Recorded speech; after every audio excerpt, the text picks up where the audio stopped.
하나님의 등불이 꺼지지 않게 하자라는 제목의 말씀으로 잠시 말씀 연결하고자 합니다. 하나님은 어린 사무엘을 3번이나 부르십니다. 한 번도 아니고요. 무려 3번을 하나님이 부르십니다. 근데 그 3번을 사무엘이 다 듣습니다.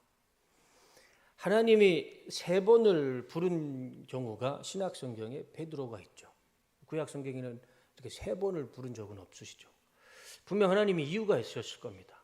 왜 하나님이 어린아이 이 사무엘을 3번이나 부르셨을까? 성경은 그 이유를 말씀해 주십니다. 2가지 이유를 말씀해 주시는데 그 2가지 이유가 우리에게는 참 은혜가 되는 말씀입니다. 그래서 하나님이 어린 사무엘을 왜 3번이나 부르셨는지 그 이유를 잠시 말씀을 드리고 같이 그 말씀 붙잡고 기도하는 시간이 됐으면 좋겠습니다. 첫 번째는 엘리 제사장과 그의 가문을 심판하시기 위해 하나님은 그 어린 사무엘에게 3번이나 이름을 부르셨습니다.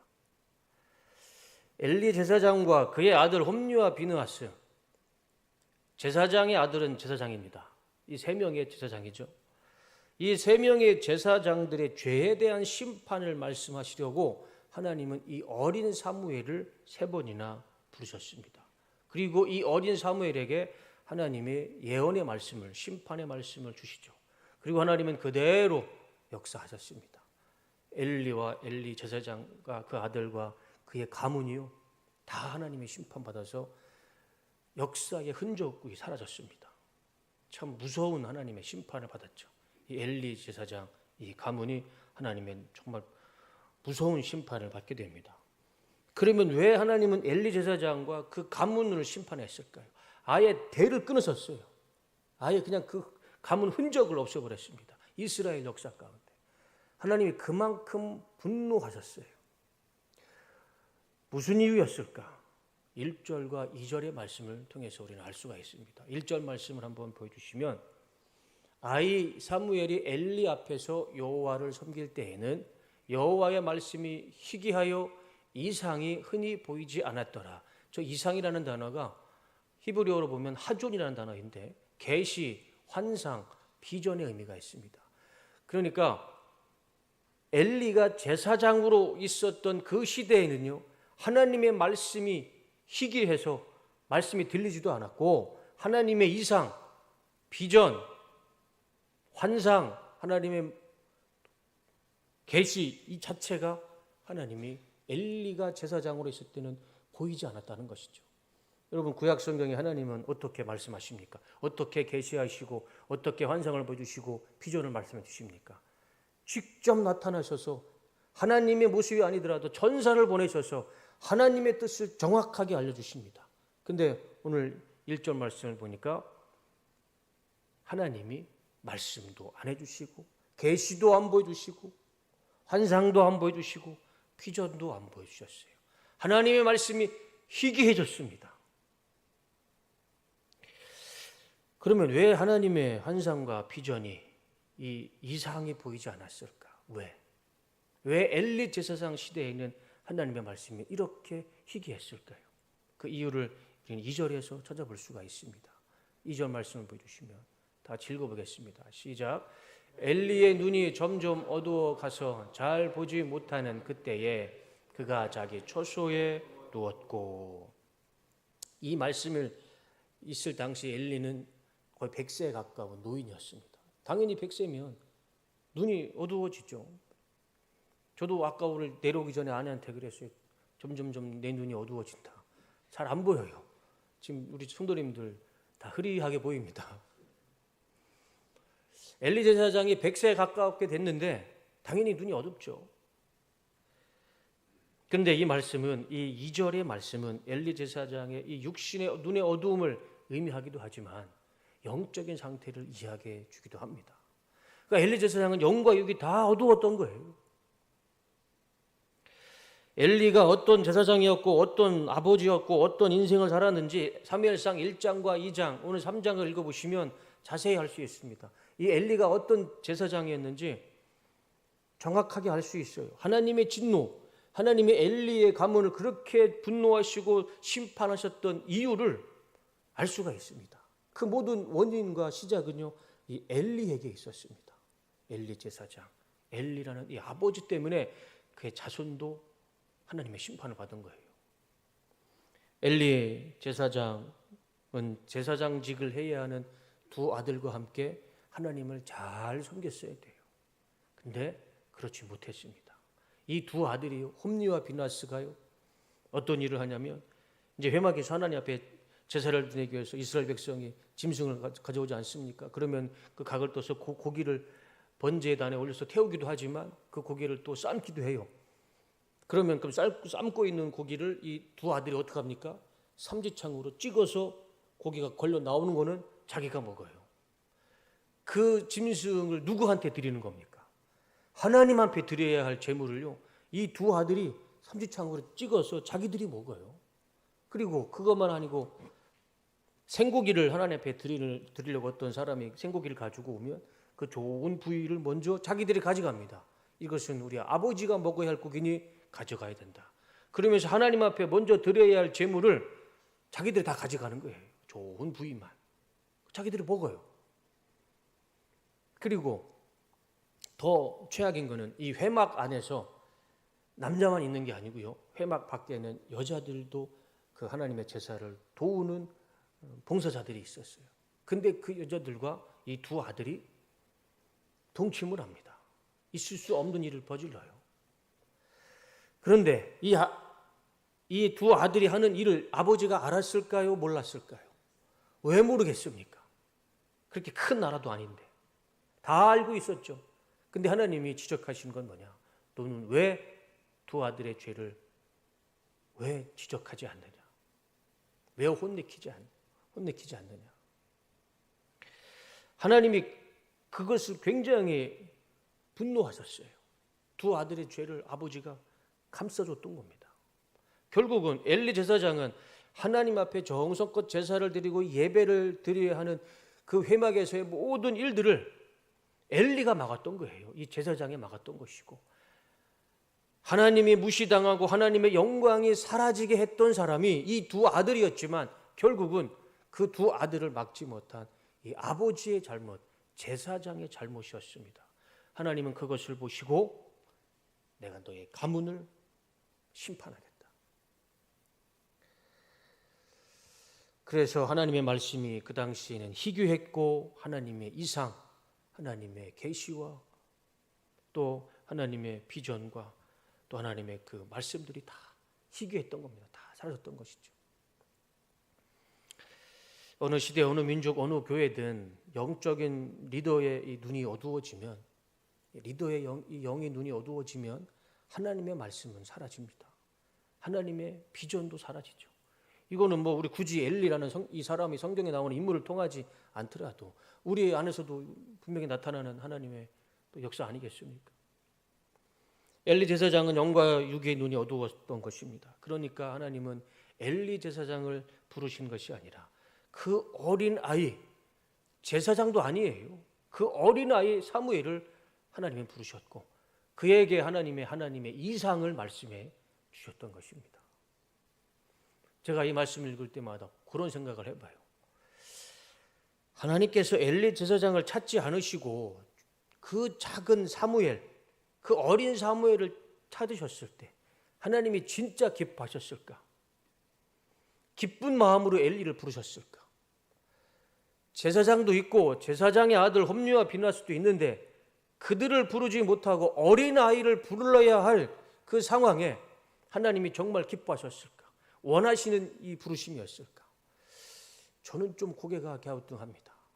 하나님은 그렇게 기뻐하지 않으셨을 것 같아요. 어쩔 수 없이 나의 이상을 얘기하고 나의 비전을 얘기해야 되는데 이 엘리와 그 두 아들은 들을 자세가 안 됐어요. 그러니까 그 제사장 같이 있는 성막에 있는 그 어린 사무엘을 하나님은 부르시지 않았을까? 그에게 이성적으로 판단도 못하는 그 어린 아이에게 하나님의 말씀을 전해주셨어요. 저는 이 말씀을 볼 때마다 제 자신을 생각하게 됩니다. 지금 엘리 제사장인지 아니면 어린 사무엘인지 제 위치가 지금 둘 중에 하나는 분명할 것 같습니다. 엘리 제사장과 어린 사무엘, 둘 중에 하나는 분명히 지금 제 모습 속에 있을 거라서 생각을 합니다. 강다상에 서서 하나님 말씀을 전하긴 하지만 정말 하나님의 이상을 깨닫고 하나님의 말씀과 하나님의 뜻을 전하는 목사인지, 아니면 하나님의 말씀을 희귀하게 만드는 목사인지. 저는 사실 이 말씀을 읽을 때마다 두려움을 느낍니다. 우리 뚝섬교회에서 하나님의 말씀이 보이지 않고 하나님의 이상이 나타나지 않는다면 가장 큰 원인과 문제는 어디에 있을까요? 당연히 저에게 있겠죠. 하나님 말씀을 전하는 이 자리에 서 있는 사람의 문제겠죠. 그리고 두 번째 문제가 있다면 우리 말씀을 전하는 사역자들의 문제가 있을 것이고, 또 더 큰 의미로 봤을 때는 우리 직분자들의 영적인 눈이 다 어두워졌기 때문에 하나님이 우리 안에 하나님의 말씀도 희귀해지고 하나님의 이상도 사라지는 그런 역사가 나타나는 것이라 생각을 합니다. 반대로 우리가 사무엘처럼 하나님 앞에 귀하게 쓰임 받는다면 우리 안에서 하나님의 말씀과 이상은, 하나님의 뜻은 이루어지는 교회가 될 줄로 믿습니다. 오늘 이 시간에 기도할 때 우리 안에 어두워진 영과 어두워진 눈이, 영적인 눈이 있다면 우리 하나님 앞에 회개하고, 우리 뚝섬교회가 하나님의 말씀과 하나님의 계시와 환상과 비전과 구원의 은혜가 충만한 교회가 될 수 있도록 우리가 서로가 서로를 위해서, 서로의 영적인 눈이 어두워지지 않기를 위해서 우리 시간 같이 중보기도하는 시간이 됐으면 좋겠습니다. 나 한 사람의 문제가 될 수는 없죠. 교회는 하나의 지체이기 때문에 한 사람의 문제가 전체의 문제가 될 수 있기 때문에 오늘 이 시간 설교가 끝나고 기도할 때 우리 서로가 서로를 위해서 영적으로 어두워지지 않도록, 영적으로 눈이 멀지 않도록 우리 같이 기도하는 시간이 됐으면 좋겠습니다. 두 번째는 어린 사무엘은 하나님의 등불을 지켰습니다. 이것 때문에 하나님은 이 어린 사무엘을 3번이나 부르셨던 것입니다.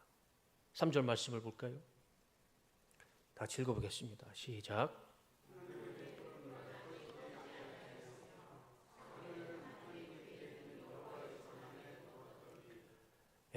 성전 성소 안에는 7개의 등잔불, 촛불이 있습니다. 사진 한번 보여주시면, 저게 성소 안에, 지성소 안에 들어가기 전에 저 왼쪽 편에 보면 대제사장 옆에 보면 촛대가 있죠. 금촛대. 저게 실제로 보면은요 더 커요. 거의 2m에 가깝습니다. 성인 기준보다 더 큽니다. 그러니까 어마어마한 촛대예요. 저것이 금촛대, 등잔불인데 이 등불을 밝혀야 됩니다. 네, 이제 내려주세요. 저 등불을 언제 켜냐면 저녁에 불을 밝혀서 다음날 새벽까지 불을 밝혀야 됩니다. 해가 뜨기 전까지. 왜 그럴까요? 저 성막 안에는요 천으로 감싸있기 때문에 캄캄하죠. 빛이 없어요.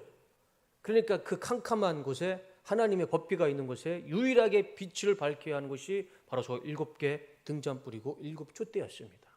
아주 중요한 역할을 하는 거죠. 그러면 그렇게 중요한 역할을, 불을 꺼지지 않게 그 불빛을, 등잔불을 지켜야 할 사람은 누가 해야 될까요? 제사장들이 해야 되죠. 그렇게 중요한 성막과 성소를 빛을 비춰야 할 그 중요한 사역을 엘리가 해야 되고 홈리와 비느하스가 해야 되는데 성경을 보니까 그들은 안 했어요. 누가 등잔불을 지켰습니까? 어린 사무엘이 지켰어요. 어린 사무엘이. 심지어 거기에서 잠을 자면서까지 하나님의 등불이 꺼지지 않도록 이 어린 사무엘이 그런 고생스러움과 수고스러움을 했어요. 이 등잔불은요 짐승의 기름으로 불을 밝히는 것입니다.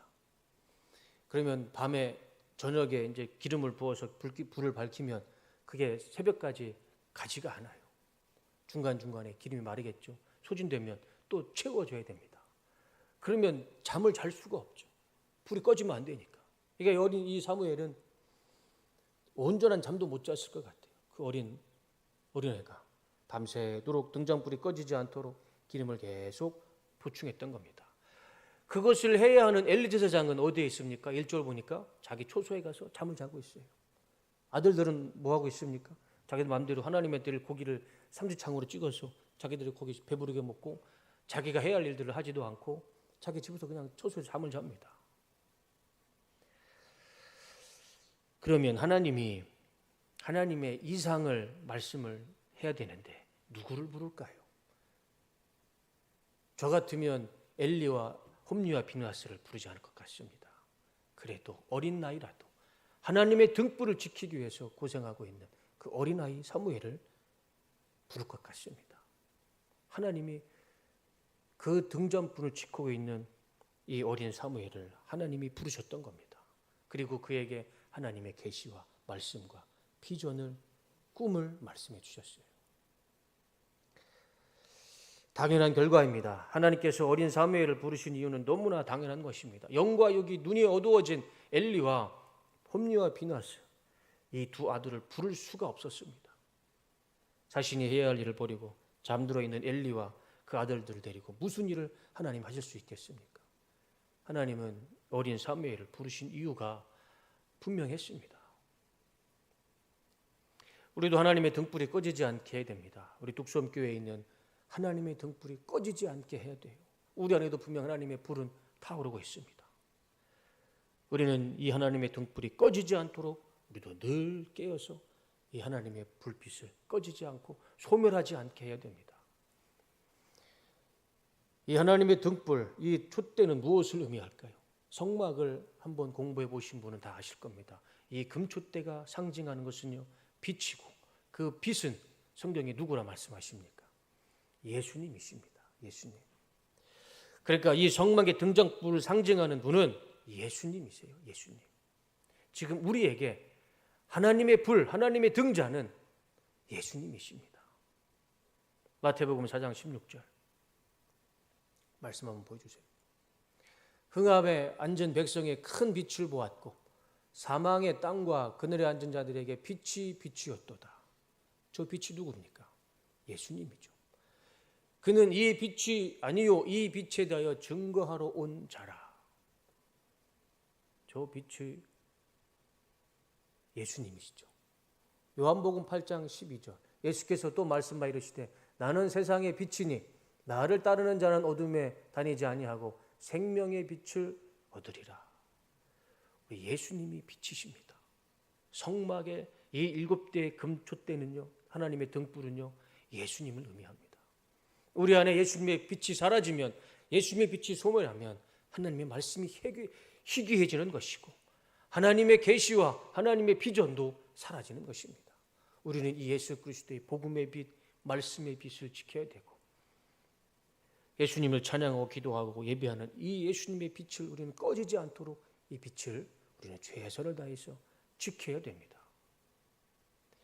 엘리와 그의 아들들은 자기 초소에서 잠들어 있었습니다.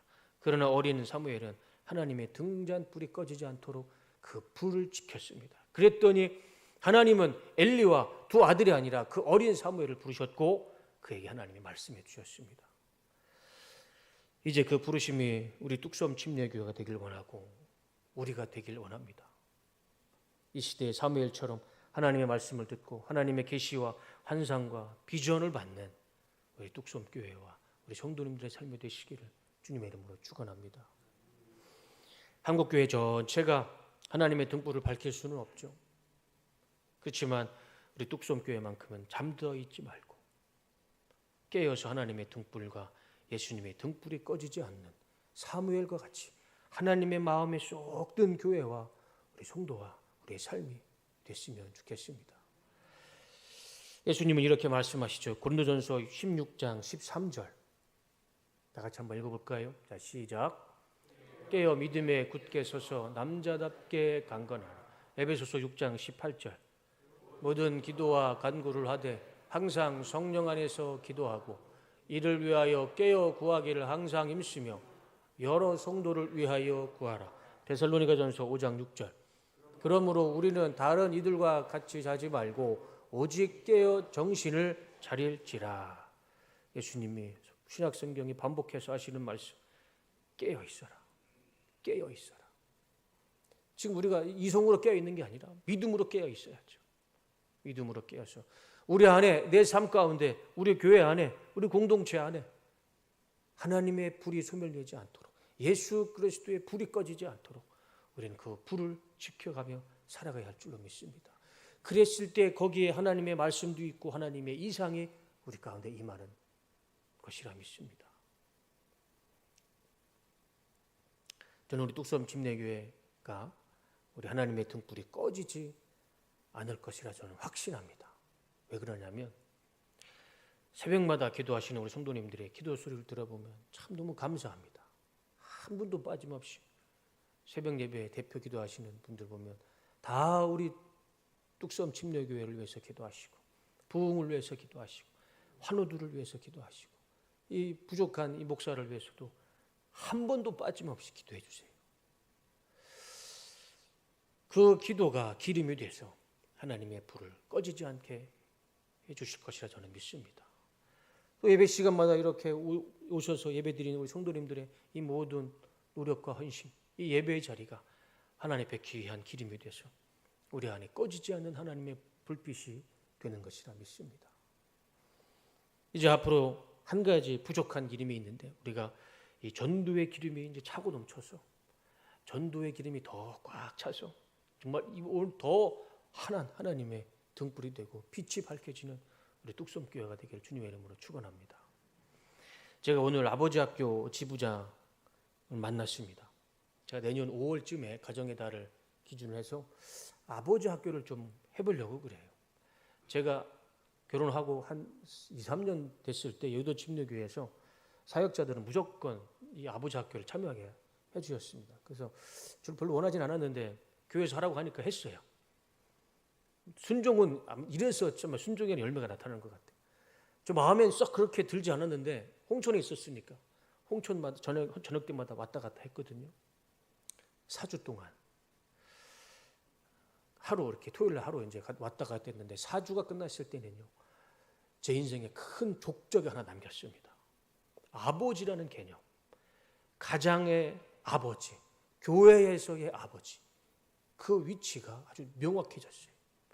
제가 그 큰 경험과 또 은혜를 받아서 제가 좀 작정을 했습니다.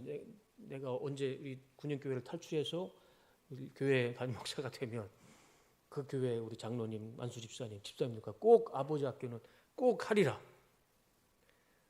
내년에 한번 해보려고 그럽니다.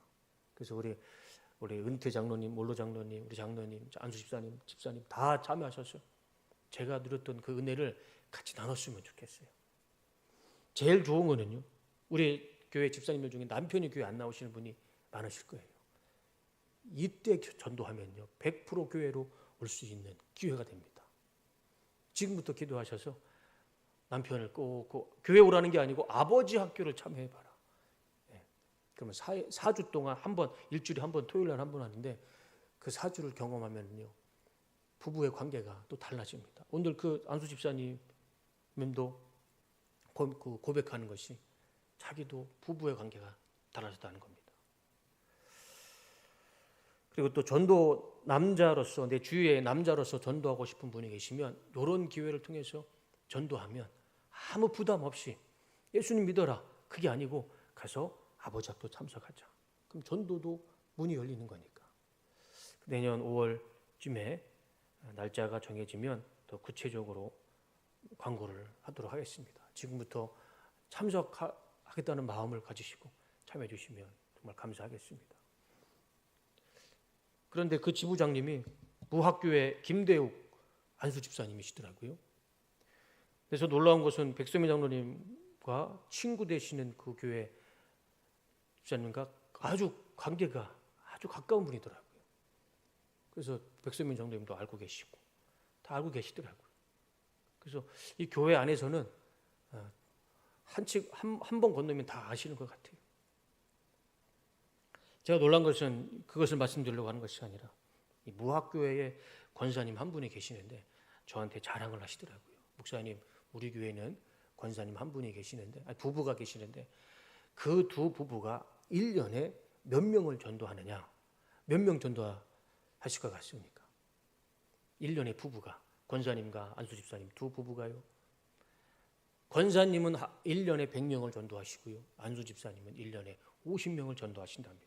그래서 1년에 150명 정도는 그렇게 매년 전도를 하신대요. 제가 깜짝 놀랐습니다.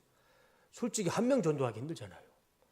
1년 동안에 한 명 전도하는 것도 정말 어려운 일입니다. 쉬운 일 절대 아닙니다. 그런데 그 두 부부는요, 150명을 전도하신답니다. 그래서 무학교에 아주 유명하대요. 제가 그 두 분을 스카우트 좀 해야겠습니다. 우리 교회로. 저는 그런 그 자랑하는 그 김대욱 안수 집사님의 그 자랑을 들으면서 제가 하나님께 기도했습니다. 하나님, 우리 뚝섬교회도 150명이 아니라 1,500명을 전도하는 우리 성도님이 나타날 수 있도록 역사해 주십시오. 아멘을 안 하시네요. 하나님의 등불이 되는 하나님의 빛을 밝히는 그것이 우리의 사명이고 거기에 하나님의 말씀이 임하고 하나님의 이상이 임하는 줄로 믿습니다. 무학교회가 지금 8,000명인가 6,000명이나 된답니다. 근데 그렇게 성도가 오는 것, 그 두 부부의 영향이 가장 크답니다. 그도 그럴 것이 1년마다 150명씩 전도하는데 그 교회가 부흥하지 않고 하나님의 축복이 임하지 않겠습니까? 때가 때를 얻든지 못 얻든지 하나님의 빛을 위해서, 하나님의 등잔불이 꺼지지 않기 위해서 노력하고 기도했을 때, 헌신했을 때 하나님은 거기에 그 사람과 그 교회와 그 공동체에 반드시 하나님의 기적을 베풀어 주시는 줄로 믿습니다. 이제 그것을 저와 우리 뚝섬교회 성도님들과 같이 그 등잔불을 더 환하게 비췄으면 좋겠습니다.